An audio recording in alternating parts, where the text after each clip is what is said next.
Aluna Damayanti adalah definisi wanita yang seolah memiliki segalanya. Pada usia 32 tahun, ia telah berhasil membangun firma arsitektur butiknya sendiri, sebuah pencapaian yang lahir dari kerja keras, malam-malam tanpa tidur, dan kecerdasan yang tajam. Karyanya adalah perpaduan antara estetika modern yang bersih dan sentuhan hangat fungsionalitas, sebuah cerminan dari kepribadiannya sendiri. Ia adalah wanita yang terstruktur, teliti, dan memiliki visi yang jelas tentang apa yang ia inginkan dalam hidup. Dan bagian terpenting dari visinya itu telah terwujud dalam wujud Adrian Prasetya, suaminya. Adrian, dengan senyumnya yang mampu meluluhkan dewan direksi paling kaku sekalipun dan penampilannya yang selalu rapi, adalah pasangan yang sempurna bagi Aluna. Bekerja sebagai manajer hubungan masyarakat di sebuah perusahaan multinasional, Adrian adalah seorang maestro kata-kata. Ia tahu persis apa yang harus dikatakan untuk menenangkan klien yang marah, memotivasi tim yang lesu, dan yang terpenting, membuat Aluna merasa seperti satu-satunya wanita di dunia. Bagi Aluna, Adrian adalah pelabuhan tenangnya, tempat ia bisa melepaskan jubah wanita karirnya yang tangguh dan menjadi dirinya sendiri seutuhnya. Lalu ada Rania Putri, sahabat Aluna sejak bangku kuliah. Jika Aluna adalah garis lurus yang presisi, Rania adalah kurva lembut yang melengkapinya. Rania adalah guru di sebuah sekolah dasar, sosok yang penyabar, pendengar yang baik, dan selalu ada kapanpun Aluna membutuhkannya. Mereka berbagi segalanya, dari rahasia terdalam hingga resep masakan terbaru. Rania adalah satu-satunya orang selain Adrian yang memiliki kunci cadangan apartemen mewah Aluna. Bagi Aluna, Rania bukan lagi sekadar sahabat, melainkan saudara perempuan yang tidak pernah ia miliki. Bertiga, Aluna, Adrian, dan Rania, adalah sebuah konstelasi yang harmonis, sebuah trio yang dikagumi oleh lingkaran pertemanan mereka. Malam itu, harmoni tersebut terpancar paling terang. Apartemen Aluna dan Adrian yang luas, yang tentu saja dirancang sendiri oleh Aluna dengan jendela-jendela besar yang menghadap ke kerlip lampu kota, dipenuhi oleh tawa dan denting gelas. Ini adalah malam perayaan ulang tahun pernikahan mereka yang kelima. Udara dipenuhi aroma makanan lezat dan parfum mahal. Aluna, dalam balutan gaun satin berwarna zamrud yang memeluk tubuhnya dengan sempurna, tidak henti-hentinya tersenyum. Tangannya tidak pernah lepas dari genggaman Adrian. "Kamu terlihat luar biasa, sayang," bisik Adrian di telinganya. Napasnya hangat. "Setiap hari aku bersyukur telah menemukanmu." Aluna menoleh, menatap mata suaminya yang dalam dan tulus. "Aku yang lebih beruntung," balasnya, merasakan kehangatan yang menjalar di hatinya. Rania, seperti biasa, adalah perwujudan efisiensi dan dukungan. Ia bergerak lincah di antara para tamu, memastikan semua orang mendapatkan minuman, sesekali membantu pramusaji, dan selalu melempar senyum menenangkan ke arah Aluna. "Semuanya terkendali. Al, kamu nikmati saja pestanya," katanya sambil menepuk pelan bahu Aluna.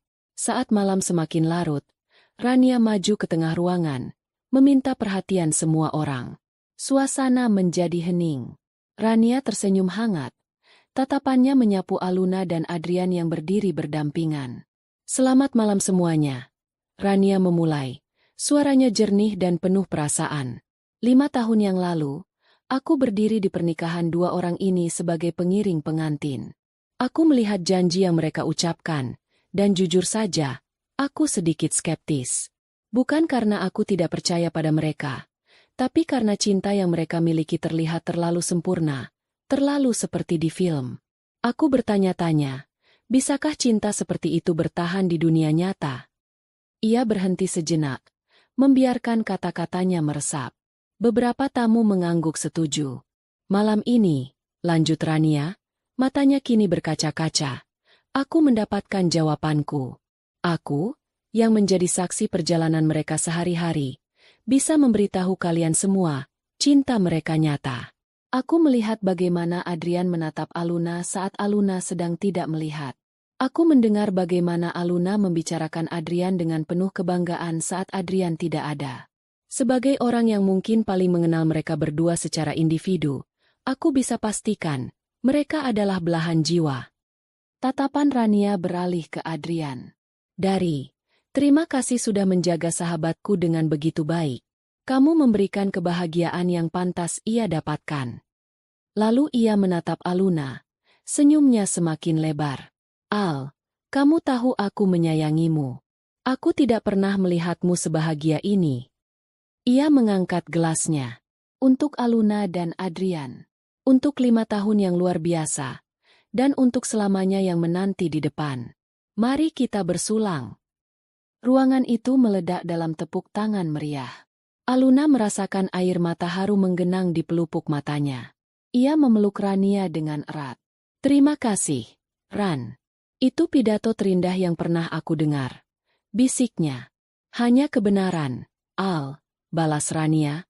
Membalas pelukan itu tak kalah erat. Setelah pidato Rania, giliran Adrian yang memberikan kejutan. Ia mengeluarkan sebuah kotak bludru berwarna biru tua dari saku jasnya. Untuk istriku tercinta, katanya dengan suara berat yang membuat jantung Aluna berdebar. Aluna membukanya. Di dalamnya terbaring sebuah kalung emas putih dengan liontin berbentuk inisial A, yang bertabur berlian kecil. Sederhana, elegan, dan sangat mencerminkan seleranya. Adrian, ini indah sekali, ucapnya lirih. Tidak seindah dirimu, jawab Adrian, lalu dengan lembut memasangkan kalung itu di leher Aluna. Inisial A, itu bisa berarti Aluna, bisa juga Adrian. Artinya, kita selalu bersama. Malam itu berakhir dengan sempurna. Setelah tamu terakhir pulang, hanya mereka bertiga yang tersisa. Rania menolak tawaran Aluna untuk membiarkan pramusaji membereskan semuanya. Tetap tinggal untuk membantu merapikan beberapa piring dan gelas. Mereka bertiga duduk di sofa, lelah namun bahagia, berbagi sisa kue tart sambil mengobrol ringan tentang kelucuan para tamu. Pemandangan itu begitu domestik, begitu wajar. Rania adalah bagian tak terpisahkan dari unit keluarga mereka. Saat Rania akhirnya pamit pulang, Aluna dan Adrian mengantarnya ke pintu. Hati-hati di jalan, Ran, kata Adrian. Tentu saja. Kalian berdua istirahatlah, jawab Rania sambil tersenyum. Malam itu, saat Aluna berbaring di tempat tidur dalam pelukan Adrian, dengan kilau liontin berlian di lehernya, ia merasa menjadi wanita paling komplit di muka bumi. Ia memiliki karir yang cemerlang, suami yang memujanya, dan sahabat terbaik yang bisa diharapkan siapapun. Dunianya adalah sebuah bangunan yang kokoh dan indah, tanpa satupun celah atau retakan. Ia tidak tahu, di dalam fondasi surga kecilnya itu, pembusukan telah dimulai sejak lama, disembunyikan di balik senyum manis dan kata-kata penuh cinta. Kehidupan kembali ke ritme normalnya setelah kemeriahan pesta ulang tahun. Proyek-proyek di firma Aluna menuntut perhatian penuh, sementara Adrian sibuk dengan kampanye baru di kantornya. Namun, sisa-sisa kebahagiaan dari malam perayaan itu masih membekas, membuat hari-hari yang sibuk terasa lebih ringan. Kalung dari Adrian tidak pernah lepas dari lehernya, menjadi pengingat konstan akan cinta mereka. Retakan pertama muncul sekitar 3 minggu kemudian, pada hari Selasa malam. Aluna berhasil menyelesaikan pekerjaannya lebih awal dari biasanya dan memutuskan untuk memberi kejutan pada Adrian dengan memasak makan malam favoritnya, iga bakar madu. Pukul 7 malam, masakannya sudah siap terhidang di meja makan. Ia mengirim pesan pada Adrian. Aku masak iga bakar kesukaanmu. Cepat pulang ya. Balasan datang beberapa menit kemudian. Wah, maaf sekali sayang. Malam ini mendadak ada rapat dengan klien penting dari Singapura. Sepertinya aku bakal pulang larut. Kamu makan duluan saja ya. Jangan menungguku. Aluna merasakan sedikit kekecewaan, tapi ia memakluminya. Pekerjaan Adrian memang tidak bisa diprediksi. Untuk mengusir sepi, ia memutuskan untuk menelepon Rania, mengajaknya datang untuk menemaninya makan. Namun, panggilannya langsung masuk ke kotak suara. Aneh, pikirnya. Rania jarang sekali mematikan ponselnya. Ia mencoba lagi 15 menit kemudian. Hasilnya sama. Mungkin ia sedang ada acara sekolah atau kelelahan dan sudah tidur. Pikir Aluna mencoba positif. Akhirnya, ia makan malam sendirian. ditemani keheningan apartemen yang terasa begitu luas. Sekitar pukul 11 malam, ponselnya berdering. Nama Rania tertera di layar. "Halo, Al? Maaf sekali aku baru telepon balik. Tadi aku ketiduran pula sekali. Dari sore rasanya badan tidak enak. Ponselku juga dalam mode senyap." "Ada apa?" Suara Rania terdengar serak. Khas orang bangun tidur. "Oh, tidak apa-apa, Ran. Aku cuma mau ajak kamu makan malam tadi. Masakanku banyak. Tapi kamu istirahat saja kalau tidak enak badan," kata Aluna. "Aduh, maaf ya. Kamu jadi makan sendirian dong?" "Adrian belum pulang." "Belum.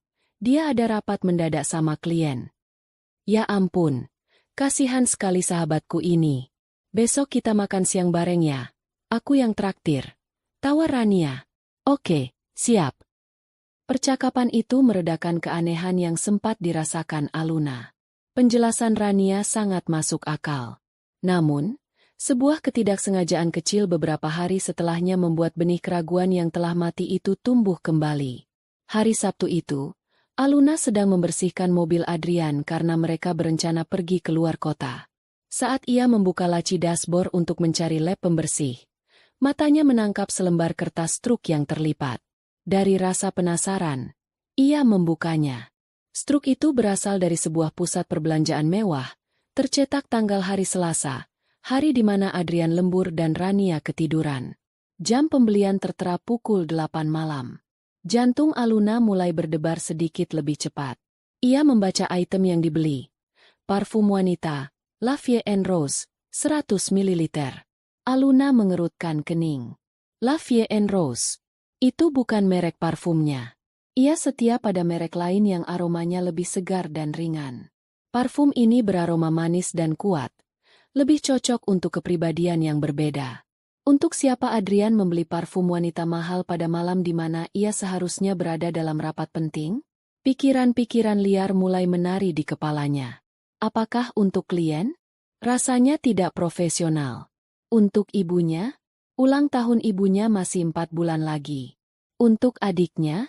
Adiknya tinggal di luar negeri. Setiap kemungkinan yang ia coba pikirkan terasa janggal. Dadanya terasa sesak. Ini adalah anomali pertama yang nyata dan tidak bisa ia abaikan begitu saja.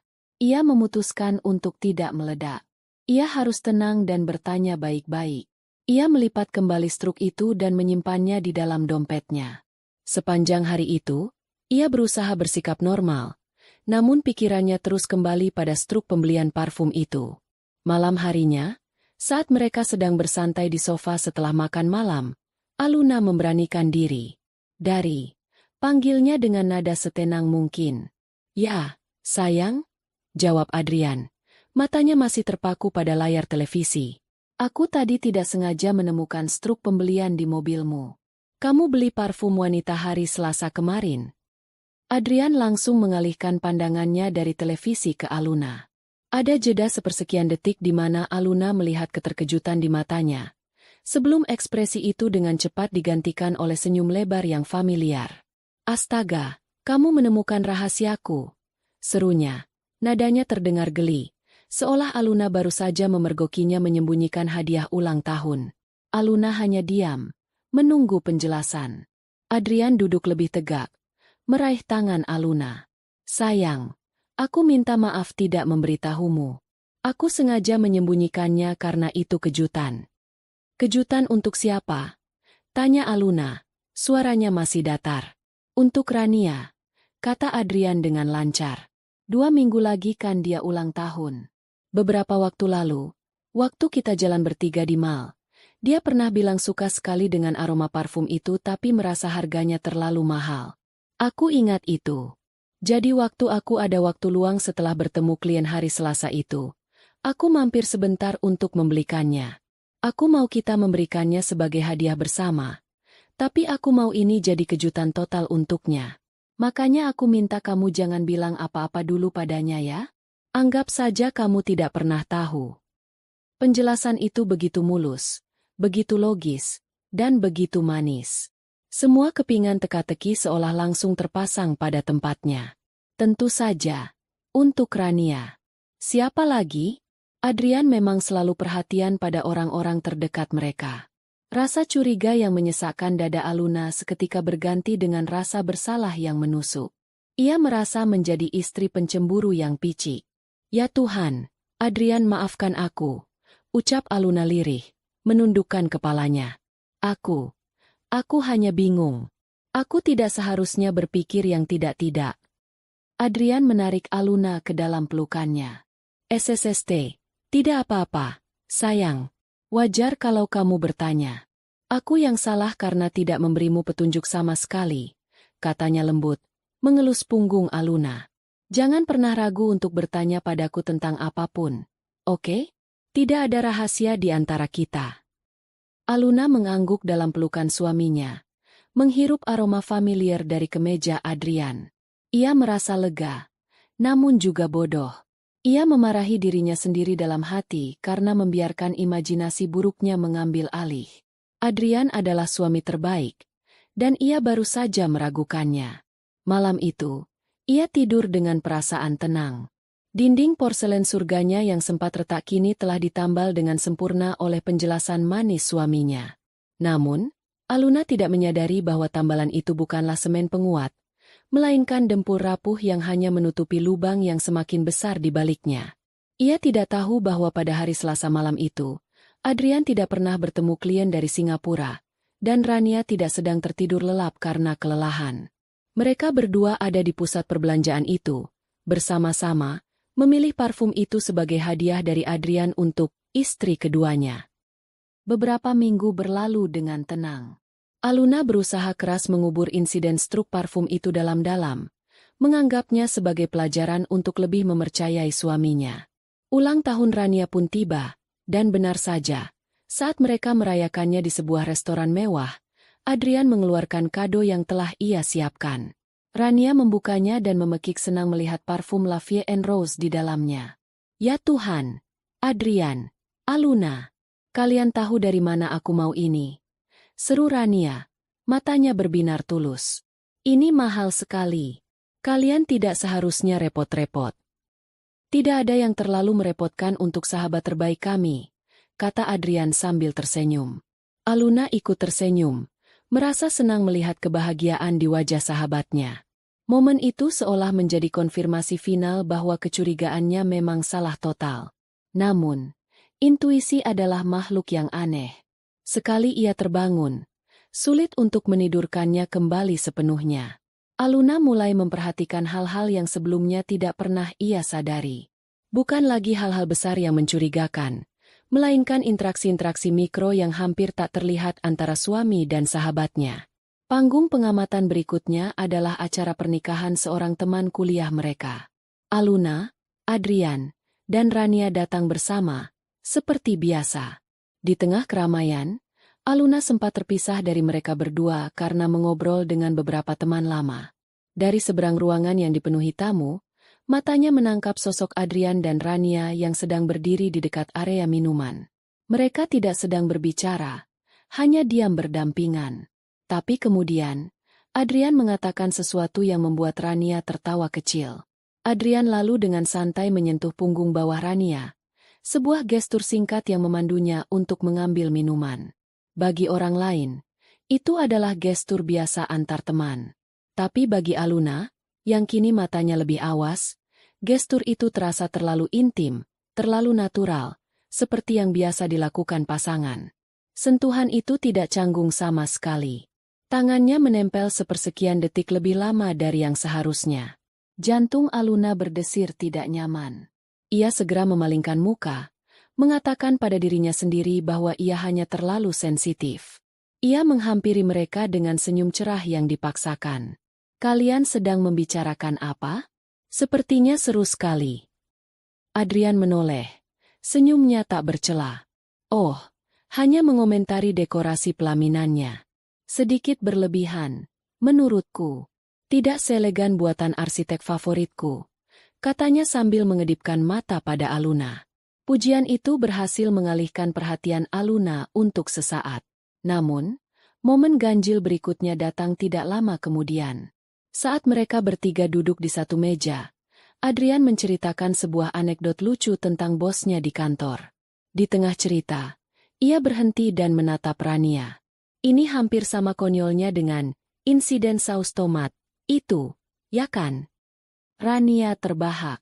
Oh, jangan ingatkan aku tentang itu. Aku masih malu kalau ingat. Mereka berdua tertawa bersama. Sebuah tawa yang penuh dengan kenangan bersama. Aluna hanya bisa tersenyum bingung. Insiden saus tomat? Apa itu? Tanyanya, merasa seperti orang luar. Keheningan singkat yang canggung menyelimuti mereka. Adrian dan Rania saling berpandangan. Pandangan itu, Aluna menyadarinya, adalah pandangan panik yang berusaha disembunyikan. Oh, itu bukan apa-apa, sayang. Jawab Adrian cepat, melambaikan tangannya. Cuma cerita konyol waktu aku dan Rania kebetulan makan siang di dekat kantor untuk membahas kado ulang tahunmu beberapa bulan lalu. Aku tidak sengaja menumpahkan saus tomat ke kemeja klien penting yang duduk di sebelah kami. Ceritanya tidak lucu kalau diceritakan ulang. Lagi-lagi, sebuah penjelasan yang logis. Tapi rasa sakit karena dikecualikan itu nyata. Ada sebuah dunia kecil, sebuah lingkaran kenangan, yang dimiliki oleh Adrian dan Rania, dan ia tidak ada di dalamnya. Itu bukan lagi sekadar hubungan antara suami dan sahabat istrinya. Itu adalah hubungan pertemanan mereka sendiri yang berjalan paralel, lengkap dengan lelucon dan rahasia internalnya. Malam itu, dalam perjalanan pulang, Aluna lebih banyak diam. Adrian, yang menyadari perubahan suasana hatinya, bertanya dengan lembut. Kamu kenapa, sayang? Lelah. Hanya sedikit lelah, jawab Aluna pendek. Ia tidak tahu bagaimana harus mengungkapkan perasaannya tanpa terdengar seperti istri yang posesif dan tidak masuk akal. Bagaimana ia bisa marah karena sebuah lelucon internal? Puncak dari semua kegelisahan ini terjadi pada suatu malam Kamis yang biasa. Mereka berdua sedang menonton film di ruang keluarga. Adrian, yang memang kelelahan setelah seharian bekerja, tertidur di sofa dengan kepala di pangkuan Aluna. Aluna tersenyum dan mengelus rambut suaminya. Itu adalah momen domestik yang manis, yang hampir berhasil menenangkan kembali hatinya yang resah. Ponsel Adrian, yang tergeletak di meja kopi di depan mereka, tiba-tiba menyala. Sebuah notifikasi pesan muncul di layar kunci. Mata Aluna secara otomatis melirik ke arah layar yang terang itu. Dan apa yang ia baca membuat darahnya seolah berhenti mengalir. Pengirim. Rumahku Hati Merah 2. Isi pesan. Jangan lupa bawa pesanan aku. Titip martabak keju kesukaanku ya. Makasih. Sayang. Dunia Aluna seakan berputar. Napasnya tercekat di tenggorokan. Ia membaca ulang deretan kata itu, berharap matanya salah. Rumau. Dengan emoji hati berwarna merah. Pesanan. Martabak keju kesukaanku. Makasih. Sayang. Setiap kata adalah sebuah pukulan telak ke ulu hatinya. Ini bukan pesan dari klien. Ini bukan pesan dari anggota keluarga. Ini adalah pesan dari seorang wanita yang menantikan kepulangan Adrian. Pesan yang penuh dengan keintiman, kebiasaan, dan panggilan mesra. Rumahku Hati Merah 2. Itu bukan sekadar nama kontak. Itu adalah sebuah deklarasi. Adrian memiliki rumah lain. Sebuah hati lain untuk pulang. Tangan Aluna yang tadinya mengelus rambut Adrian kini menjadi kaku dan dingin.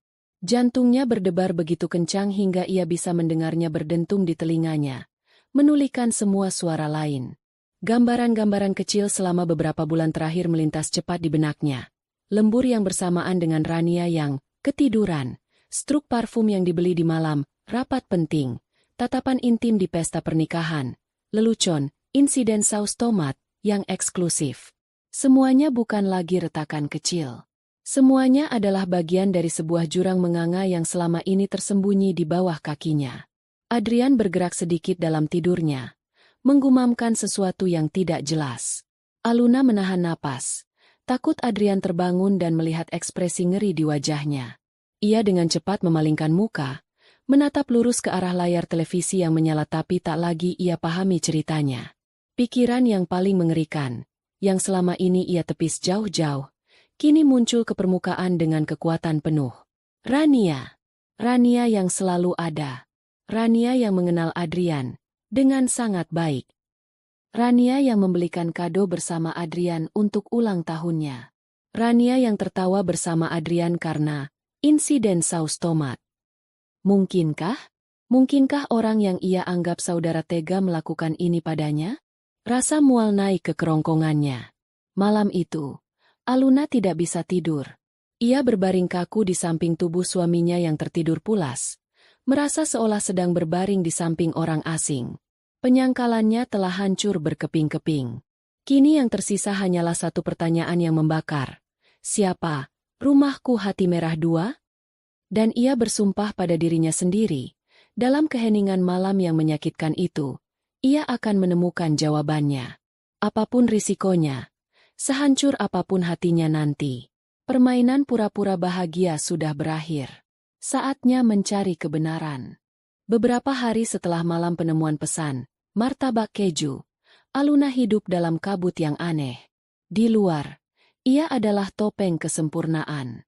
Ia berangkat kerja, memimpin rapat dengan efisiensi yang sama, memberikan masukan pada draft desain dengan ketajaman yang sama. Ia bahkan masih bisa tersenyum pada Adrian, menjawab pertanyaannya dengan nada normal, dan mengucapkan selamat tidur sebelum membalikan badan di ranjang mereka. Tapi di dalam, sebuah badai dingin sedang bergejolak. Tidurnya gelisah, makanannya terasa hambar, dan setiap senyuman Adrian terasa seperti sayatan pisau tumpul. Ia tahu ia tidak bisa langsung mengkonfrontasi Adrian. Pria itu adalah seorang seniman kebohongan. Ia akan memutarbalikkan fakta, menciptakan cerita baru yang masuk akal, dan pada akhirnya akan membuat Aluna merasa bersalah karena telah curiga. Aluna tidak akan memberinya kesempatan itu. Kali ini, ia butuh bukti yang tidak bisa disangkal. Sesuatu yang nyata, fisik, dan tak terbantahkan. Langkah pertamanya adalah forensik digital yang senyap. Pada suatu pagi saat Adrian sedang mandi, Aluna mengambil laptopnya dan membuka riwayat rekening bank bersama mereka. Jantungnya berdebar kencang saat halaman itu dimuat, takut dengan apa yang akan ia temukan. Dengan jari-jari yang sedikit gemetar, ia mulai menyisir transaksi selama 6 bulan terakhir. Awalnya semua terlihat normal. Cicilan rumah, tagihan kartu kredit, biaya hidup, investasi. Tapi kemudian ia menemukannya. Sebuah transfer rutin setiap tanggal 28, sejumlah 5 juta rupiah, ke nomor rekening yang tidak ia kenali. Nama penerimanya hanya inisial, RP. Jantung Aluna mencelos. RP. Rania Putri. Jumlahnya tidak besar, cukup untuk menutupi biaya hidup sederhana atau cicilan kecil. Cukup kecil untuk tidak menarik perhatian jika tidak dicari secara spesifik. Ia terus menggulir ke bawah. Ia melihat serangkaian transaksi kartu kredit kecil-kecil yang berulang di lokasi yang sama. Sebuah toko kelontong, sebuah apotek, dan sebuah kafe di area Cilandak. Itu bukan area yang sering mereka kunjungi. Aluna membuka aplikasi peta di ponselnya dan menandai lokasi-lokasi tersebut. Mereka semua berkerumun di sekitar satu area perumahan yang sama. Bukti terakhir dan yang paling menghancurkan adalah sebuah transaksi besar sekitar setahun yang lalu. Pembayaran uang muka untuk sebuah kendaraan di sebuah dealer mobil bekas. Aluna ingat betul, setahun yang lalu Rania dengan gembira memberitahunya bahwa ia baru saja mendapat rezeki nomplok dari warisan jauh dan menggunakannya untuk membeli mobil bekas agar tidak lagi merepotkan orang untuk antar jemput. Aluna turut bahagia untuknya saat itu, tidak menaruh curiga sedikit pun. Sekarang, melihat transaksi dari rekening bersama mereka pada tanggal yang berdekatan dengan rezeki nomplok Rania, Aluna merasa mual. Kebohongan itu dibangun begitu rapi, lapis demi lapis, melibatkan semua orang yang ia percaya. Ia sekarang memiliki sebuah area target, sebuah sarang yang harus ia lihat dengan mata kepalanya sendiri. Kesempatan itu datang pada hari Jumat berikutnya. Adrian meneleponnya siang itu. Suaranya terdengar serius. Sayang, aku ada urusan mendadak. Ada audit internal di kantor cabang kita di Karawang. Sepertinya aku harus menginap di sana malam ini. Besok pagi baru pulang. Kamu tidak apa-apakan sendirian? Tentu saja, tidak apa-apa. Hati-hati di jalan, ya. Jawab Aluna. Suaranya terdengar begitu tenang hingga ia sendiri terkejut. Selesaikan pekerjaanmu dengan baik. Setelah menutup telepon, Aluna menatap kosong ke dinding kantornya selama beberapa menit. Karawang. Sebuah kebohongan lagi. Ia mengambil napas dalam-dalam, lalu memanggil asistennya. Rina, tolong batalkan semua jadwal saya sore ini. Ada urusan keluarga yang sangat mendesak. Ia pulang ke apartemen, mengganti pakaian kerjanya dengan celana jeans dan kaos hitam sederhana, lalu mengambil kunci mobilnya. Ia tidak punya rencana pasti. Ia hanya tahu ia harus pergi ke Cilandak. Ia harus melihat rumah yang dibiayai oleh kebohongannya. Perjalanan ke sana terasa seperti di dalam mimpi buruk. Setiap lampu merah terasa seperti siksaan. Setiap lagu di radio terdengar mengejek. Pikirannya berperang. Sebagian dari dirinya masih berharap ia salah, bahwa semua ini hanya kesalahpahaman raksasa yang konyol. Namun, bagian yang lebih besar, bagian yang lebih jujur, tahu apa yang akan ia temukan. Ia tiba di komplek perumahan itu saat sore mulai temaram. Perumahan itu tidak mewah, tapi tertata rapi dengan jalanan yang bersih dan pohon-pohon kecil di setiap halaman. Aluna memarkir mobilnya di ujung jalan, di tempat yang tidak mencolok namun memberinya pemandangan yang cukup jelas ke deretan rumah di depannya. Berdasarkan alamat toko kelontong dari transaksi bank, ia memperkirakan rumah itu ada di sekitar sana. Ia menunggu. Menit-menit berlalu terasa seperti jam. Jantungnya berdebar tak karuan. Tangannya yang mencengkeram kemudi terasa dingin dan berkeringat. Apa yang ia lakukan di sini? Menjadi detektif murahan yang menguntit suaminya sendiri? Rasa malu dan sakit bercampur aduk menjadi satu. Tepat saat ia hampir menyerah dan memutuskan untuk pulang, sebuah mobil yang sangat ia kenali berbelok memasuki jalan itu. Mobil Adrian. Aluna menahan napas. Tubuhnya menegang.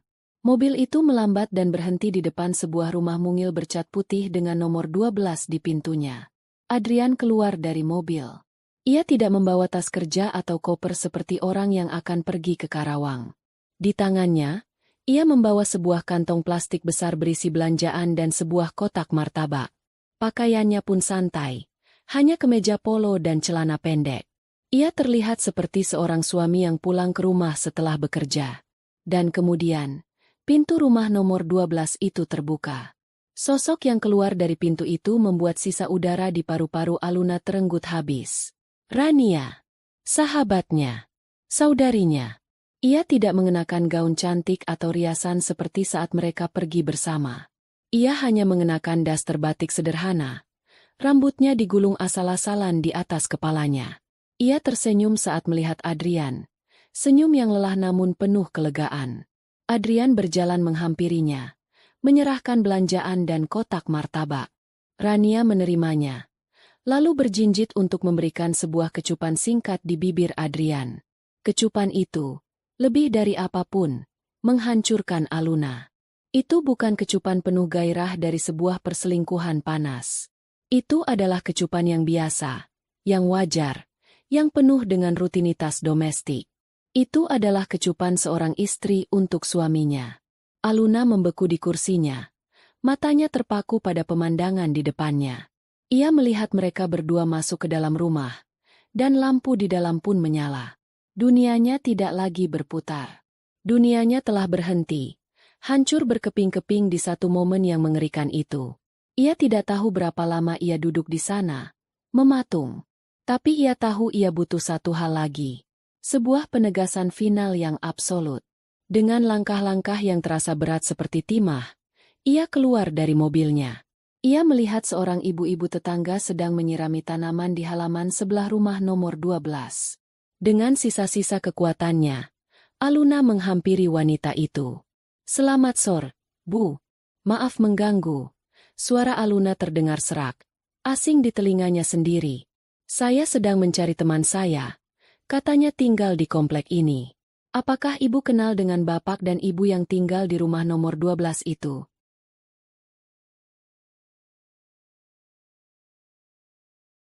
Wanita itu menoleh, tersenyum ramah. "Oh, rumah nomor 12? Maksudnya Pak Adrian dan Bu Rania?" tanyanya. Aluna hanya bisa mengangguk. Tenggorokannya tercekat. Oh, kenal. Mereka pasangan suami istri yang baru pindah sekitar setahun lalu. Orangnya ramah-ramah, meskipun jarang kelihatan bersosialisasi. Katanya sih mereka menikah siri, jadi tidak ada resepsi besar-besaran. Kenapa, Mbak? Ada yang bisa saya sampaikan? Menikah siri. Kata-kata itu bergema di kepala Aluna, menghancurkan sisa-sisa harapan terakhir yang masih ia pegang. Jadi bukan hanya perselingkuhan. Ini adalah pernikahan. Sebuah kehidupan ganda yang terstruktur. Suaminya adalah suami orang lain. Dan wanita itu adalah sahabatnya sendiri. Tidak, Bu. Terima kasih. Sepertinya saya salah alamat. Hanya itu yang berhasil keluar dari mulut Aluna. Ia berbalik, berjalan kembali ke mobilnya dengan pandangan kosong. Ia tidak lagi merasakan apa-apa. Rasa sakitnya begitu besar hingga ia menjadi mati rasa. Ia menyalakan mesin mobil dan pergi dari tempat itu, meninggalkan surga palsunya yang kini telah menjadi neraka yang nyata. Aluna mengemudi pulang dalam keheningan yang total. Radio mati. Ponsel dalam mode senyap. Satu-satunya suara adalah deru mesin mobil dan detak jantungnya sendiri yang anehnya terdengar sangat tenang. Badai emosi yang dahsyat di dalam dirinya telah reda, menyisakan sebuah ketenangan yang dingin dan menakutkan. Ia tidak menangis. Air matanya seolah telah mengering, digantikan oleh sejenis baja cair yang mulai melapisi hatinya. Ia tiba di apartemen mereka yang megah. Apartemen yang ia rancang setiap sudutnya dengan cinta, yang kini terasa seperti sebuah panggung sandiwara yang mahal. Ia tidak menyalakan banyak lampu, hanya satu lampu temaram di sudut ruang keluarga.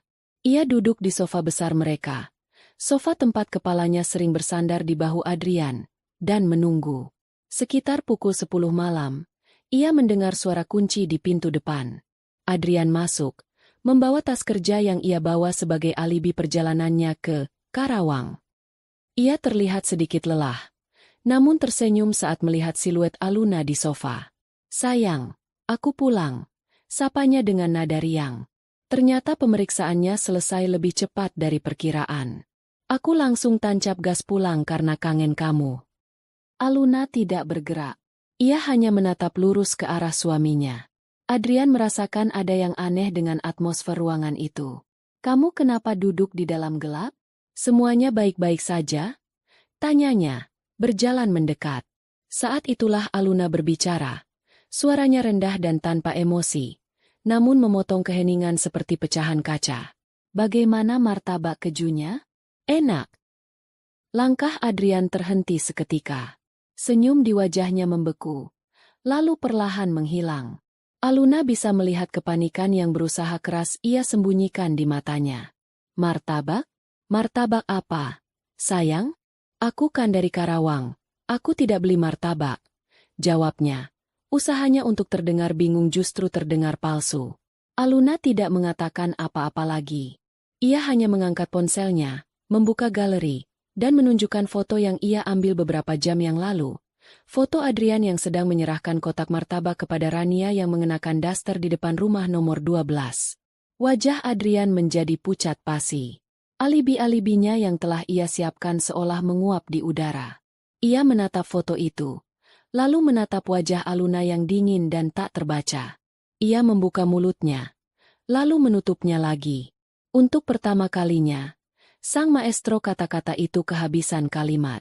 "Aluna, dengarkan aku dulu." Akhirnya ia berhasil bicara, suaranya serak. Ini tidak seperti yang kamu pikirkan. Aku bisa jelaskan semuanya." "Aku tidak mau penjelasanmu," potong Aluna. Nadanya masih datar. "Aku mau penjelasan kalian berdua. Sekarang telepon Rania. Suruh dia datang ke sini. Sekarang juga." Perintah itu absolut, tidak menyisakan ruang untuk negosiasi. Adrian, yang kini benar-benar terpojok, menatap Aluna dengan tatapan memohon. Tapi yang ia lihat di mata istrinya bukanlah kesedihan atau kemarahan, melainkan sesuatu yang lebih menakutkan, kekosongan. Dengan tangan gemetar, ia menelepon Rania. Setengah jam kemudian, Rania tiba. Wajahnya tegang dan ia tampak sudah menangis. Ia pasti sudah mendapat pengarahan dari Adrian lewat telepon. Ia masuk ke dalam apartemen, tidak berani menatap langsung ke arah Aluna. Kini, mereka bertiga berada di dalam satu ruangan. Pengkhianat dan yang dikhianati. Aluna tetap duduk di sofa, sementara Adrian dan Rania berdiri di hadapannya seperti dua terdakwa di ruang sidang. Keheningan itu dipecahkan oleh isak tangis Rania. "Al, maafkan aku," isaknya. Air mata mengalir deras di pipinya. Aku tidak pernah bermaksud menyakitimu." Aluna hanya menatapnya, tanpa ekspresi. Melihat Aluna tidak bereaksi, Adrian mengambil alih. Inilah panggungnya. Ia melancarkan argumen yang mungkin telah mereka susun bersama. "Sayang, ini semua salahku," ia memulai. Nadanya penuh penyesalan palsu. "Tapi kamu harus mengerti. Beberapa tahun terakhir ini, kamu begitu fokus pada kariermu, pada firmamu. Kamu membangun duniamu sendiri. Dan aku merasa tertinggal. Aku kesepian." "Aluna." Ia menunjuk Rania. "Rania, dia selalu ada. Dia mendengarkan keluh kesahku. Dia memahamiku saat aku merasa tidak terlihat olehmu." Satu hal mengarah ke hal lain dan itu terjadi begitu saja. Ini dia. Dinding gaslighting itu mulai dibangun. Mereka tidak meminta maaf atas tindakan mereka. Mereka memberikan alasan yang secara implisit menyalahkan Aluna. Rania menyambung. Suaranya tersendat-sendat oleh tangis. "Aku hanya kasihan pada Adrian. Al. Aku melihatnya murung setiap hari. Aku hanya ingin menghiburnya sebagai teman. Tapi, perasaanku tumbuh. Aku bersumpah. Aku sudah mencoba melawannya. Tapi aku juga mencintainya. Al. Aku tidak bisa menahannya." Mereka melukiskan diri mereka sebagai korban dari keadaan, korban dari perasaan yang tak tertahankan, seolah-olah pengkhianatan dan pernikahan rahasia di belakang Aluna adalah sebuah tragedi romantis, bukan sebuah pilihan sadar yang keji. "Kami tidak mau menyakitimu," tambah Adrian cepat. "Itulah sebabnya kami merahasiakan ini. Kami hanya menunggu waktu yang tepat untuk memberitahumu.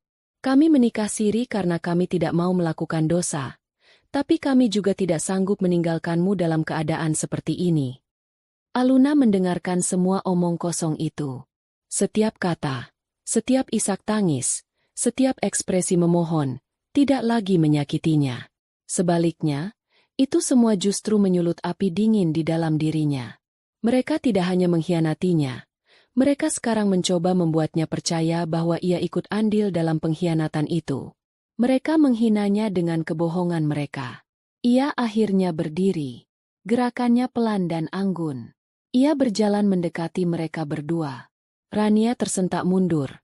Mungkin mengira Aluna akan menamparnya. Adrian memasang badan, seolah melindungi Rania. Pemandangan itu begitu ironis hingga hampir membuat Aluna tertawa. Tapi Aluna tidak melakukan apa-apa. Ia hanya menatap mereka satu persatu. Matanya yang tadi kosong kini berkilat dengan cahaya yang tajam dan berbahaya. "Jadi," Aluna memulai. Suaranya tenang namun mengandung racun. "Menurut kalian, ini semua terjadi karena aku terlalu sibuk bekerja untuk membangun masa depan yang kalian berdua nikmati hasilnya? Karena aku kesepian. Lalu aku harus memaklumi suamiku mencari rumah lain? Dan kau," ia menoleh pada Rania, "karena kau kasihan. Kau berhak mengambil suami sahabatmu sendiri, tidur di ranjangnya, lalu datang ke rumah ini, memelukku, dan makan di mejaku seolah tidak ada apa-apa." Kata-katanya yang tepat sasaran membuat mereka berdua terdiam. "Kalian tidak menunggu waktu yang tepat. Kalian menunggu aku tidak akan pernah tahu," lanjut Aluna. "Kalian bukan korban. Kalian adalah pembohong, pengecut, dan pengkhianat." Ia berhenti sejenak, membiarkan kata-kata itu menggantung di udara. "Sandiwara kalian sudah selesai. Penjelasan kalian tidak aku butuhkan. Permintaan maaf kalian tidak aku terima." Ia menatap lurus ke mata Adrian, lalu ke mata Rania. Finalitas dalam suaranya tidak bisa dibantah. "Ambil barang-barang kalian yang paling penting, dan keluar dari rumahku." "Aluna, tolong." Adrian mencoba lagi. Keluar, ulang Aluna. Kali ini dengan nada yang lebih tajam, sebuah perintah yang tidak bisa diganggu-gugat. Sekarang juga. Adrian dan Rania saling berpandangan, menyadari bahwa tidak ada lagi yang bisa mereka katakan. Dinding gaslighting mereka telah runtuh di hadapan keteguhan Aluna yang tak terduga. Dengan langkah gontai, mereka mengambil beberapa barang pribadi mereka dalam diam, lalu berjalan menuju pintu. Sebelum mereka keluar, Rania menoleh sekali lagi, wajahnya basah oleh air mata.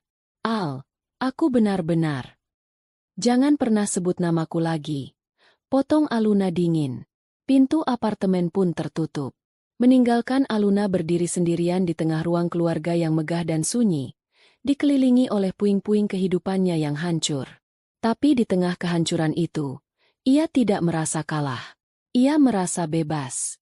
Keheningan yang ditinggalkan setelah Adrian dan Rania pergi terasa lebih berat dari suara apapun. Apartemen yang tadinya adalah simbol kebahagiaan dan kesuksesan kini terasa seperti mausoleum yang dingin. Sebuah monumen untuk cinta yang telah mati. Aluna berjalan tanpa tujuan dari satu ruangan ke ruangan lain. Setiap benda seolah berteriak mengkhianatinya.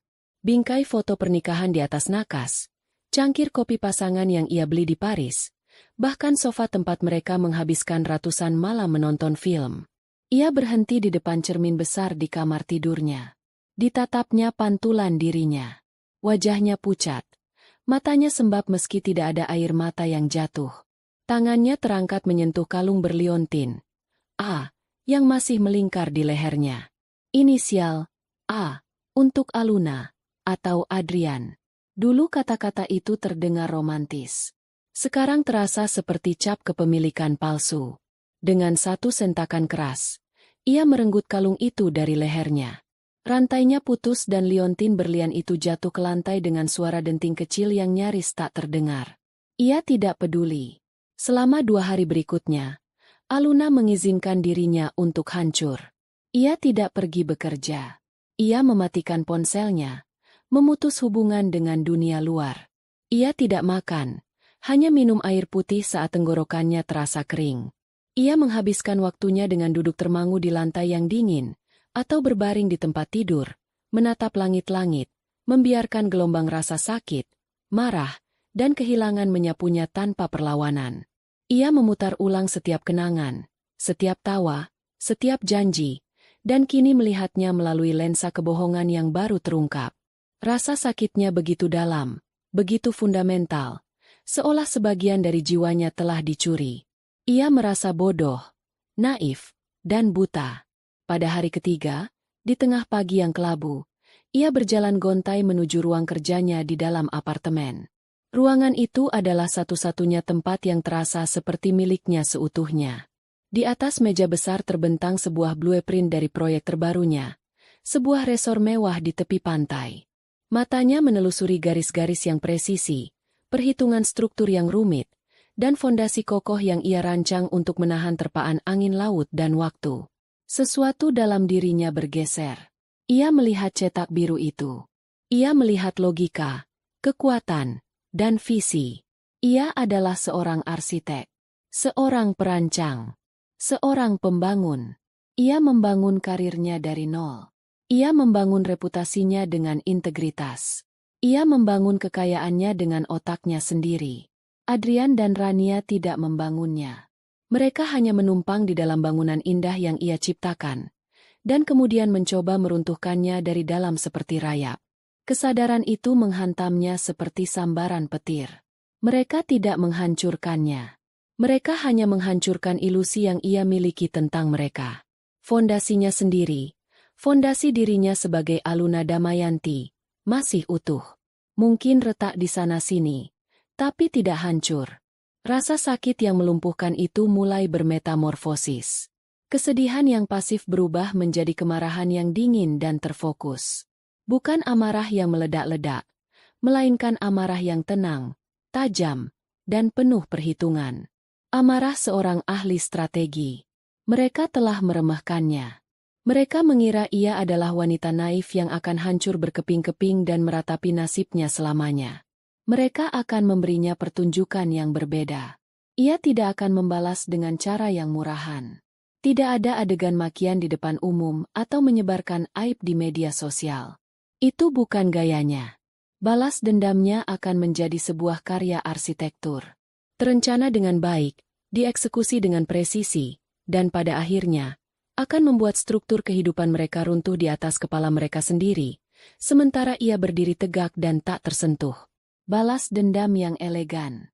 Ia duduk di kursi kerjanya, punggungnya tegak. Untuk pertama kalinya dalam 3 hari, ada tujuan di matanya. Mereka telah menyakitinya secara emosional. Sekarang, ia akan menyerang mereka di tempat yang paling mereka hargai, tempat yang menjadi fondasi kehidupan ganda mereka, finansial dan reputasi. Adrian mencintai citranya sebagai pria sukses.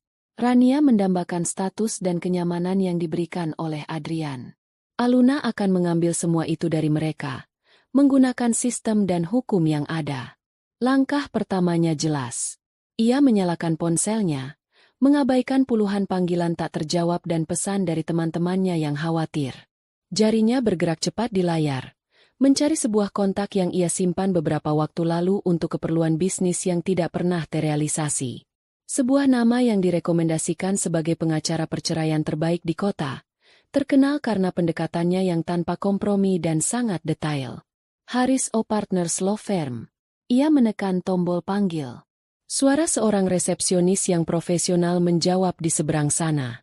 Suara Aluna, saat ia berbicara, terdengar sangat tenang dan kuat, seolah ia tidak baru saja melewati neraka selama 3 hari terakhir. Selamat pagi. Nama saya Aluna Damayanti. Saya ingin membuat janji temu dengan Bapak Haris Wibowo sesegera mungkin. Baik, Ibu Aluna. Boleh saya tahu perihal apa janji temu ini? Tanya resepsionis itu. Aluna menarik napas sejenak, lalu menghembuskannya perlahan. Ini mengenai kasus perceraian, penyelewengan aset dalam perkawinan, dan pembuktian perzinahan. Setelah jadwal pertemuan diatur untuk keesokan harinya, Aluna menutup telepon. Ia menatap pantulan dirinya di layar ponsel yang gelap. Wanita yang balas menatapnya bukan lagi korban yang berduka. Matanya menyala dengan api yang baru. Api yang dingin. Perang baru saja dimulai. Dan ia, sang arsitek, telah selesai menggambar blueprint untuk kehancuran mereka. Keesokan harinya, Aluna melangkah masuk ke lobi gedung Harris Partners Law Firm. Berbeda dengan kekacauan di dalam hatinya, tempat ini adalah antitesisnya. Sunyi, teratur, dan memancarkan aura kekuasaan yang tak terbantahkan. Dindingnya dilapisi panel kayu gelap, lantainya marmer mengkilap, dan udaranya beraroma kopi mahal dan kertas. Aluna, dalam balutan blus sutra berwarna krem dan celana bahan hitam yang dijahit sempurna, tampak serasi dengan lingkungan itu. Ia tidak datang sebagai korban yang menangis, ia datang sebagai klien yang serius. Haris Wibowo adalah seorang pria berusia akhir 40-an, dengan rambut yang mulai memutih di pelipisnya yang justru menambah kesan wibawanya. Ia mengenakan setelan jas yang harganya mungkin setara dengan uang muka mobil, dan matanya yang tajam menatap Aluna dari seberang meja mahoni yang masif. Ia tidak banyak bicara di awal, hanya mempersilakan Aluna duduk dan menawarinya minum, lalu menunggu dengan sabar. Aluna tidak bertele-tele. Tanpa air mata, dengan suara yang stabil dan jelas, ia menceritakan kronologi pengkhianatan itu. Ia memulainya dari kecurigaan-kecurigaan kecil, penemuan struk parfum, hingga malam konfrontasi dan pengakuan mereka. Ia berbicara seolah sedang mempresentasikan sebuah studi kasus, memisahkan emosinya dari fakta-fakta yang ada.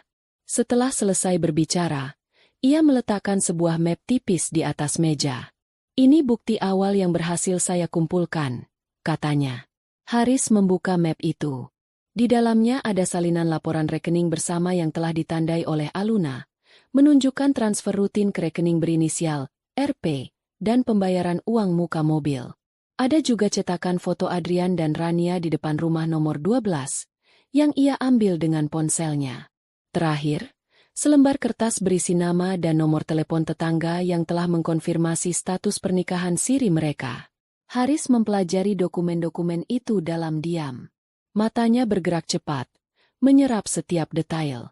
Setelah beberapa menit yang terasa panjang, ia akhirnya mengangkat kepala. Ia tidak menunjukkan simpati atau keterkejutan. Wajahnya tetap tenang, seperti seorang ahli bedah yang sedang menganalisis sebuah kasus. "Ibu Aluna," katanya, suaranya dalam dan berwibawa. "Anda telah melakukan 70% dari pekerjaan saya. Anda datang dengan fakta, bukan hanya perasaan. Ini bagus.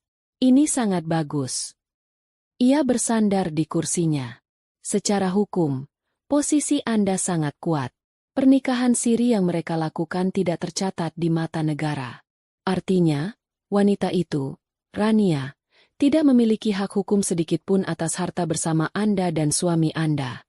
Sama sekali. Dia hanyalah pihak ketiga dalam kasus ini." Haris melanjutkan, "Bukti transfer dana dan pembayaran uang muka mobil ini, jika bisa kita buktikan alirannya dengan jelas, sudah masuk dalam kategori penyelewengan aset dalam perkawinan. Suami Anda telah menggunakan harta bersama untuk kepentingan pribadinya dengan pihak ketiga tanpa persetujuan Anda. Ini akan menjadi senjata utama kita dalam pembagian harta." Aluna mengangguk, merasa sedikit lega. "Apa langkah kita selanjutnya?" "Langkah selanjutnya adalah mengumpulkan amunisi yang lebih banyak lagi," jawab Haris. "Saya ingin Anda mengumpulkan semua dokumen keuangan yang bisa Anda temukan. Laporan pajak bersama 5 tahun terakhir, polis asuransi, portofolio investasi, surat kepemilikan aset, akta pendirian firma Anda, semuanya. Saya akan menugaskan tim akuntan forensik untuk menelusuri setiap rupiah yang keluar dari rekening Anda berdua. Kita akan melacak kemana saja uang itu pergi." Ia mencondongkan tubuhnya ke depan. "Strategi kita ada dua. Pertama, mengamankan dan merebut kembali semua aset Anda. Kita tidak akan meminta setengah. Kita akan meminta setengah, ditambah pengembalian penuh atas semua dana yang telah diselewengkan oleh suami Anda, berikut bunganya. Kedua, kita akan menggunakan bukti perzinahan dan penyelewengan ini sebagai daya tawar. Tuan Adrian bekerja di bidang hubungan masyarakat, bukan? Reputasinya adalah segalanya. Kita akan memberinya pilihan. Hadapi gugatan ini di pengadilan terbuka yang akan menghancurkan karirnya, atau menyetujui semua tuntutan kita secara diam-diam dan cepat." Untuk pertama kalinya, sebuah senyum tipis tersungging di bibir Aluna. Senyum yang dingin. "Saya suka strategi itu. Lakukan apapun yang diperlukan." "Baik," kata Haris, menutup map itu. "Tim saya akan segera menghubungi Anda. Untuk saat ini, jangan berkomunikasi dengan suami Anda atau wanita itu. Biarkan kami yang mengambil alih." Aluna meninggalkan kantor Haris dengan perasaan yang berbeda. Beban di pundaknya belum terangkat. Tapi kini ia tidak lagi memikulnya sendirian. Ia telah menyewa seorang jenderal untuk memimpin perangnya, dan ia kini bertindak sebagai penyedia logistik dan intelijen.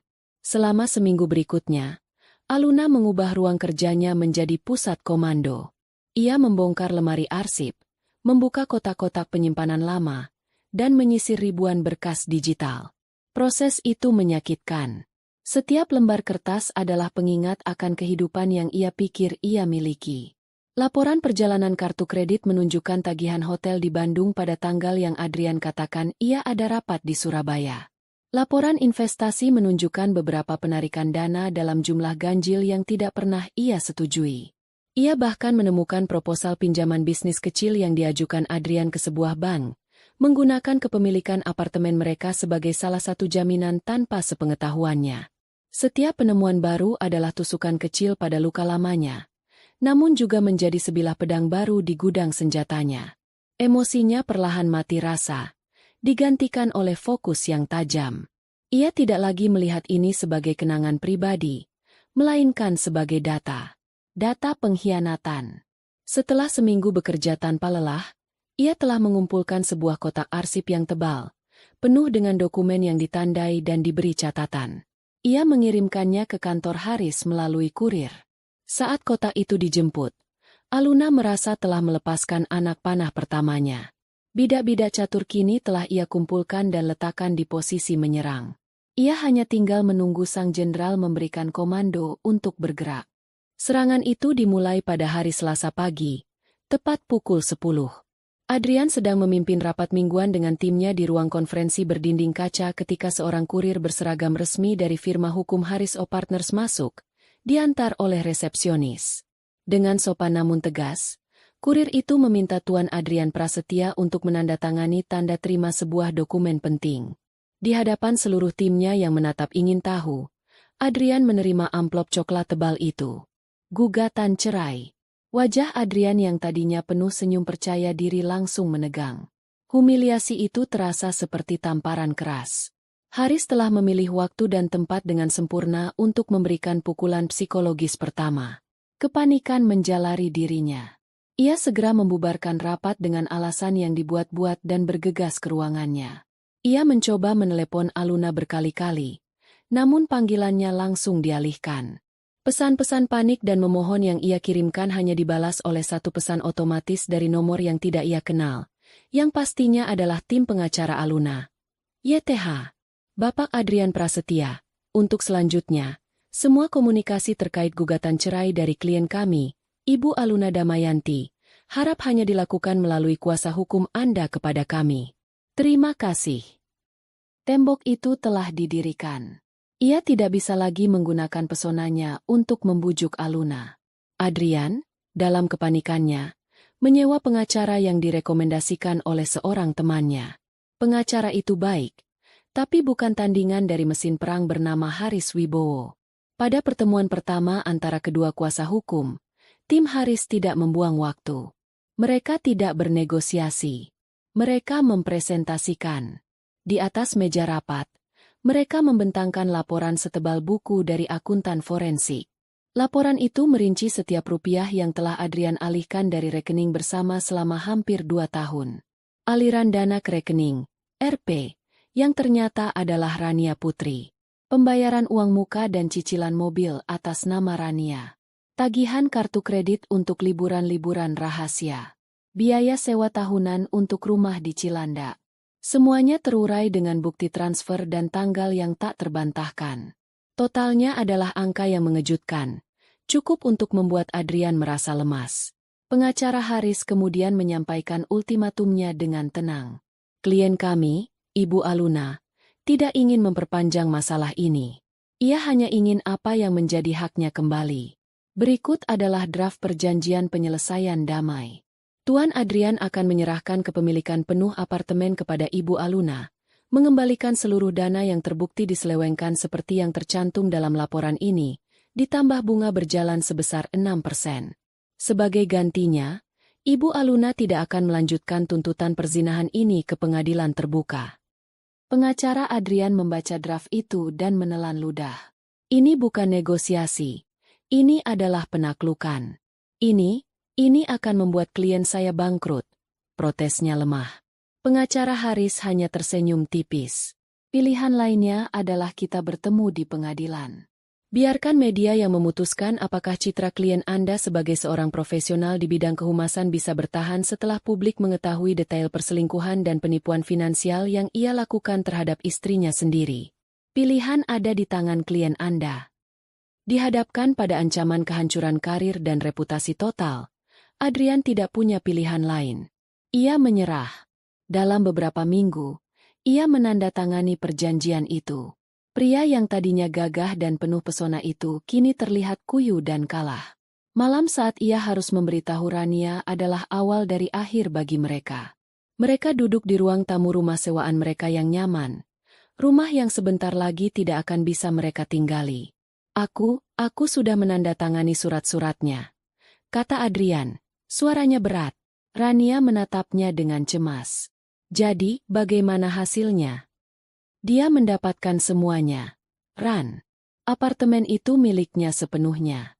Dan, aku harus mengembalikan semua uang yang pernah aku berikan padamu atau gunakan untuk kita. Uang sewa rumah ini, uang cicilan mobilmu, semuanya.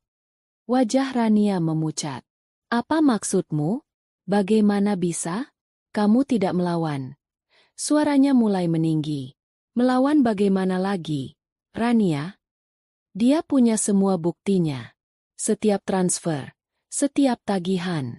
Pengacaraku bilang jika aku melawan, aku akan kehilangan pekerjaanku. balas Adrian, frustrasinya meledak. Jadi mobilku? Mobil itu akan diambil? Tanya Rania, tidak percaya. Kita harus menjualnya untuk membayar hutang pada Aluna. Kita juga harus pindah dari rumah ini akhir bulan. Aku tidak punya uang lagi untuk membayarnya. Tangis Rania pecah. Ini tidak adil. Kenapa jadi seperti ini? Kamu bilang kamu akan mengurus semuanya. Aku pikir aku bisa, teriak Adrian. Aku tidak tahu dia akan sekejam ini. Aku tidak tahu dia akan menyewa pengacara iblis seperti itu. Ini semua karena kita ketahuan. Itu adalah kata-kata yang salah. Karena kita? Ulang Rania. Tangisnya berhenti, digantikan oleh kemarahan.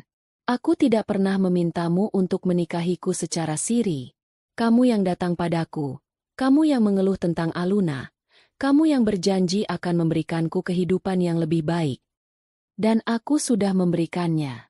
Tapi kamu tidak bisa lebih hati-hati sedikit pun.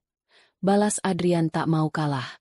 Pertengkaran itu adalah yang pertama dari banyak pertengkaran lainnya. Fondasi hubungan mereka, yang dibangun di atas fantasi curian dan kenyamanan finansial, mulai retak dan hancur di bawah tekanan kenyataan yang pahit. Mobil Rania dijual. Mereka pindah ke sebuah rumah kontrakan kecil yang sempit dan panas di pinggiran kota. Aliran dana dari Adrian berhenti total, karena setiap gajinya kini dipotong untuk melunasi hutangnya pada Aluna. Dari kejauhan, Aluna mengamati kehancuran itu melalui laporan berkala dari tim pengacaranya. Ia tidak merasa gembira. Ia hanya merasa puas. Seperti seorang arsitek yang melihat sebuah bangunan ilegal yang berbahaya akhirnya berhasil dirobohkan dengan aman. Serangan pertama telah berhasil dengan sempurna. Struktur finansial mereka telah hancur lebur. Setelah badai finansial mereda dan perceraiannya resmi, Aluna memasuki fase baru dalam hidupnya. Ia memotong rambutnya lebih pendek, memberinya tampilan yang lebih segar dan tegas. Ia menuangkan seluruh energinya ke dalam pekerjaan, dan firmanya berhasil memenangkan tender untuk sebuah proyek besar, sebuah museum seni kontemporer yang akan menjadi ikon baru kota. Kehidupannya mulai tertata kembali di atas fondasi yang kini jauh lebih kokoh karena dibangun oleh dirinya sendiri. Namun, rencananya belum selesai. Kehancuran finansial Adrian dan Rania adalah satu hal. Tapi Aluna tahu, bagi orang-orang seperti mereka, kehilangan muka di depan lingkungan sosial seringkali lebih menyakitkan daripada kehilangan uang. Ia ingin mereka merasakan isolasi yang sama seperti yang ia rasakan pada hari-hari pertama setelah pengkhianatan itu terungkap. Ia tidak akan melakukannya dengan cara yang kasar. Ia tidak akan menulis status sindiran di media sosial, atau menelepon teman-temannya satu persatu untuk menceritakan kisah sedihnya. Itu akan membuatnya terlihat menyedihkan. Ia akan menggunakan pendekatan seorang arsitek, memanfaatkan struktur yang sudah ada untuk mencapai tujuannya. Dalam hal ini, struktur gosip sosial. Ia mengidentifikasi targetnya. Dian, seorang istri pejabat yang mengenal semua orang dan hidup dari menjadi pusat informasi. Dian adalah ratu lebah di lingkaran pertemanan mereka. Apapun yang masuk ke telinga Dian dijamin akan menyebar lebih cepat dari siaran pers resmi. Aluna mengundang Dian untuk makan siang di sebuah restoran hotel bintang 5 yang tenang dan eksklusif. Tempat yang tepat untuk percakapan rahasia. Aluna tampil sempurna, mengenakan gaun kerja berwarna biru navy yang membuatnya terlihat kuat namun tetap feminin. Aluna, sayang, kamu terlihat luar biasa. Sapa Dian, memeluknya dengan antusias. Aku dengar tentang proyek museum itu. Selamat ya. Aku ikut bangga. Terima kasih, Dian. Kamu juga makin bersinar saja. Balas Aluna dengan senyum hangat. Mereka mengobrol tentang hal-hal ringan selama beberapa saat, sebelum Dian, seperti yang sudah diduga Aluna, mengarahkan pembicaraan ke topik utama. Al, aku turut prihatin dengan perceraianmu, katanya dengan nada simpati yang dibuat-buat. Jujur, semua orang kaget. Kalian kan pasangan idaman. Kalau aku boleh tahu, kenapa kalian tiba-tiba berpisah? Inilah saatnya. Aluna memasang ekspresi sedih dan lelah. Ia menghela napas panjang. Dian, ini masalah yang sangat pribadi. Aku sebenarnya tidak mau membicarakannya. Aku tidak mau menjelek-jelekan nama Adrian. Umpan itu ditelan mentah-mentah. Keengganan Aluna justru membuat Dian semakin penasaran. Oh, ayolah, Al. Kita kan teman. Kamu bisa percaya padaku. Aku hanya khawatir padamu. Aluna menatap Dian, seolah sedang ragu-ragu. Baiklah. Tapi janji ini hanya antara kita saja ya? Aku hanya tidak ingin ada fitnah yang berkembang di luar sana. Dian mengangguk dengan semangat. Matanya berbinar.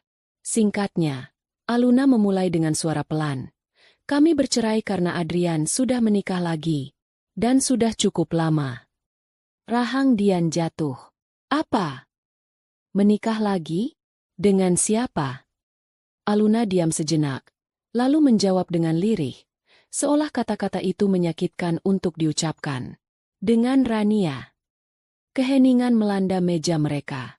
Dian benar-benar terkejut. Rania, si guru yang manis dan sahabat baik Aluna? Ini adalah gosip tingkat tertinggi. Rania? Bisik Dian tak percaya. Bagaimana bisa? Kapan? Mereka menikah siri lebih dari setahun yang lalu, saat aku dan Adrian masih bersama. Mereka punya kehidupan mereka sendiri di belakangku, kata Aluna, nadanya datar, menyiratkan luka yang dalam namun telah ia terima. Untuk memastikan ceritanya tidak dianggap sebagai omong kosong wanita sakit hati, Aluna melakukan gerakan pamungkas. Ia mengeluarkan ponselnya. Aku benci melakukan ini, tapi aku hanya ingin kamu tahu bahwa aku tidak mengada-ada. Ia menunjukkan satu halaman dari laporan akuntan forensik, yang menyoroti aliran dana rutin dari rekening Adrian ke rekening Rania Putri. Lalu ia menunjukkan foto Adrian dan Rania di depan rumah kontrakan mereka. Ini hanya sebagian kecil saja. Aku hanya ingin semua ini selesai dengan tenang dan melanjutkan hidupku, kata Aluna, lalu menyimpan kembali ponselnya. Jadi aku mohon padamu, Dian, tolong jangan sebarkan ini. Aku hanya ingin kedamaian. Aluna tahu persis. Meminta Dian untuk tidak menyebarkan informasi seperti itu sama saja dengan menyiram bensin ke api. Benar saja, dalam waktu kurang dari 48 jam, cerita itu menyebar seperti wabah. Versi yang beredar di kalangan sosialita bahkan lebih dramatis dari aslinya. Rania digambarkan sebagai ular licik yang merebut suami sahabatnya sendiri demi harta. Adrian dicap sebagai pria lemah tak bertanggung jawab yang menipu istrinya yang brilian dan sukses.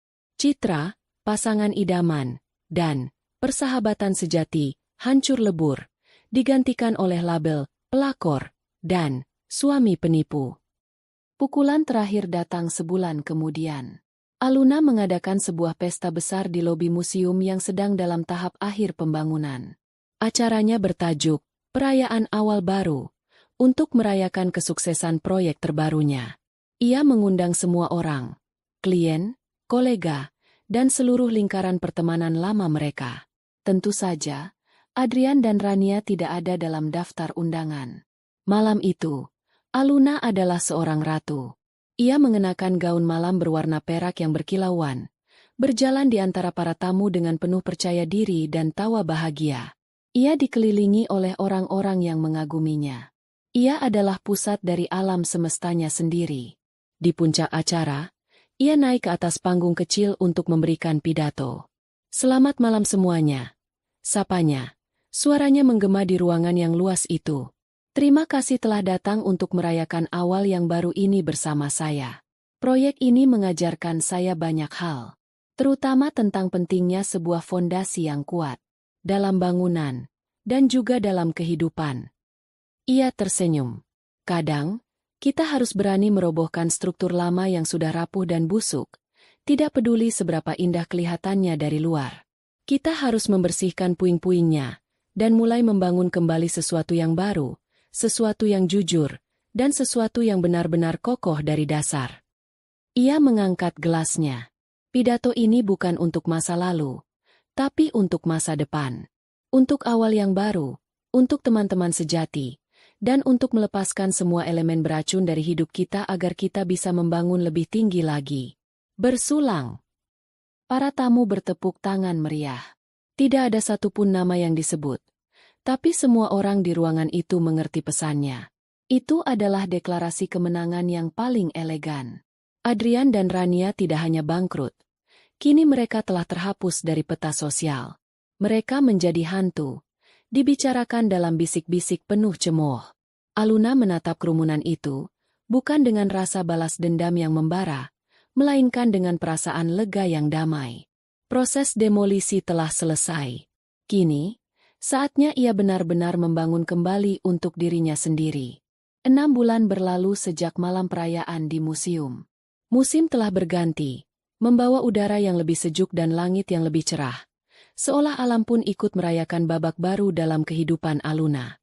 Firma arsitekturnya kini menjadi salah satu yang paling dicari di negara ini. Proyek Museum Seni Kontemporer telah diresmikan dengan kemegahan dan pujian dari berbagai pihak, menjadi mahakarya yang mengukuhkan namanya sebagai seorang visioner. Ia tidak lagi hanya seorang arsitek. Ia adalah seorang seniman yang membangun legasi. Kehidupannya di luar pekerjaan juga menemukan ritme yang baru dan damai. Apartemennya, yang dulu terasa seperti kuburan, kini telah ia dekorasi ulang. Warna-warna berat dan kenangan-kenangan pahit telah diganti dengan palet yang lebih terang, perabotan yang lebih ringan, dan karya seni yang menginspirasi. Tempat itu tidak lagi terasa seperti bekas rumah mereka, melainkan sepenuhnya rumah Aluna. Ia mulai mengisi akhir pekannya bukan dengan pekerjaan, tetapi dengan kelas yoga, loka karya tembikar, dan menjelajahi kedai-kedai kopi tersembunyi di sudut kota. Ia menemukan kembali kegembiraan dalam hal-hal kecil, kegembiraan yang tidak bergantung pada validasi orang lain. Teman-teman lamanya yang tulus kini semakin merapat, membentuk lingkaran dalam yang solid dan suportif. Mereka tidak pernah lagi membahas Adrian atau Rania. Masa lalu itu seolah telah menjadi catatan kaki yang tidak penting dalam buku kehidupan Aluna yang tebal.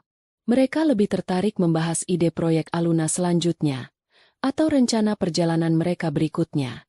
Sementara itu, di belahan kota yang lain, di dalam sebuah rumah kontrakan yang sempit, struktur hubungan Adrian dan Rania telah runtuh menjadi debu. Tanpa kemewahan, tanpa status sosial, dan tanpa kebohongan manis untuk menutupi kenyataan, mereka dipaksa untuk melihat satu sama lain apa adanya. Dan apa yang mereka lihat, tidak mereka sukai. Adrian, yang terbiasa dengan pujian dan kehidupan nyaman, menjadi pria yang pemurung dan mudah marah. Kehilangan pekerjaan bona fidenya, ia akhirnya mengundurkan diri setelah tidak tahan dengan bisik-bisik dan tatapan sinis di kantor, dan terpaksa bekerja serabutan di bidang pemasaran digital dengan penghasilan yang tidak menentu, telah menggerogoti harga dirinya. Ia menyalahkan Rania atas segalanya, karena kurang hati-hati, karena terlalu banyak menuntut, karena tidak bisa membuatnya bahagia seperti yang ia bayangkan. Rania, di sisi lain, merasa terjebak dalam penipuan. Pria yang ia pikir adalah pangeran penyelamat ternyata hanyalah seorang pengecut yang rapuh. Kehidupan nyaman yang ia dambakan telah berganti dengan perjuangan sehari-hari untuk membayar tagihan. Ia merindukan mobilnya. Ia merindukan makan malam di restoran mahal. Ia merindukan pengakuan sosial yang pernah ia cicipi sejenak. Ia mulai melihat Aluna bukan lagi sebagai saingan, tetapi sebagai standar yang tidak akan pernah bisa ia capai. Dan kebenciannya pada Adrian tumbuh setiap hari karena telah gagal memberikannya kehidupan seperti itu. Pertengkaran mereka menjadi musik latar kehidupan sehari-hari. Dari masalah sepele seperti siapa yang harus mencuci piring, hingga masalah besar tentang uang dan penyesalan. Kalau saja kamu tidak sebodoh itu ketahuan, teriak Adrian pada suatu malam. Kalau saja kamu benar-benar laki-laki dan bisa mempertahankan apa yang kamu janjikan, balas Rania tak kalah sengit. Cinta terlarang yang dulu terasa mendebarkan kini telah basi, berubah menjadi racun yang mereka minum setiap hari. Hubungan yang lahir dari pengkhianatan tidak memiliki fondasi untuk bertahan dari badai kesulitan. Adegan terakhir dari kehancuran mereka bukanlah sebuah ledakan, melainkan sebuah erangan pelan. Suatu sore, Adrian pulang dan menemukan separuh lemari pakaian telah kosong. Di atas meja makan tergeletak sebuah surat singkat dari Rania. Aku pergi. Aku tidak bisa hidup seperti ini lagi. Jangan cari aku. Tidak ada kata cinta. Tidak ada penyesalan. Hanya sebuah pernyataan kekalahan. Adrian membaca surat itu. lalu duduk terkulai di kursi. Ia tidak marah. Ia tidak sedih. Ia hanya merasa hampa. Ia telah kehilangan dua wanita, dua kehidupan, dan pada akhirnya, ia kehilangan dirinya sendiri. Jauh dari drama yang menyedihkan itu, Aluna berdiri di tengah keramaian Bandara Internasional Soekarno-Hatta. Ia mengenakan mantel wol yang nyaman dan sepatu bot yang praktis. Di sampingnya berdiri sebuah koper besar dan sebuah tas punggung kecil. Ia akan melakukan perjalanan yang sudah ia tunda selama bertahun-tahun, sebuah perjalanan solo selama sebulan penuh, menjelajahi kota-kota bersejarah di Eropa. Roma, Praha, Wina. Bukan sebagai perjalanan bisnis, bukan sebagai liburan romantis. Ini adalah ziarah untuk dirinya sendiri. Saat ia sedang menunggu panggilan untuk naik ke pesawat, ponselnya bergetar. Sebuah pesan masuk dari nomor yang tidak ia kenal. Rasa penasaran membuatnya membuka pesan itu. Aluna, ini aku, Adrian. Aku tahu aku tidak punya hak untuk menghubungimu. Aku hanya ingin kamu tahu bahwa aku menyesal. Aku kehilangan segalanya. Kamu benar. Aku salah. Aku harap suatu saat kamu bisa memaafkanku. Beberapa tahun yang lalu, pesan seperti itu mungkin akan membuatnya menangis atau marah. Tapi sekarang, Aluna hanya membacanya dengan tatapan yang tenang dan jauh. Ia tidak merasakan apa-apa. Tidak ada simpati, tidak ada kemarahan, bahkan tidak ada rasa kemenangan. Pria itu, dan semua drama yang menyertainya, terasa begitu asing, seperti karakter dari sebuah buku yang sudah lama selesai ia baca. Ia hanyalah bagian dari masa lalu, sementara Aluna sudah sepenuh hati menatap masa depan. Tanpa ragu, jarinya menekan tombol, hapus. Pesan itu hilang selamanya, bahkan sebelum sempat ia pikirkan lebih jauh. Tepat pada saat itu, pengumuman untuk penerbangannya ke Roma terdengar melalui pengeras suara. Aluna memasukkan kembali ponselnya ke dalam tas. Ia menarik napas dalam-dalam, menghirup udara bandara yang penuh dengan janji petualangan. Ia tidak menoleh ke belakang. Dengan senyum tipis yang tulus dan penuh antisipasi di wajahnya, Aluna menarik gagang kopernya dan mulai melangkah mantap menuju gerbang keberangkatan. Setiap langkah membawanya lebih jauh dari puing-puing masa lalunya dan lebih dekat menuju fajar yang baru. Fajar yang ia bangun sendiri dengan kedua tangannya.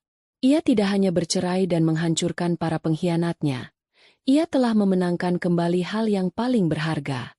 Ia telah memenangkan kembali kebebasan, kebahagiaan, dan seluruh sisa hidupnya. Dan kali ini, ia adalah satu-satunya arsitek yang memegang cetak birunya.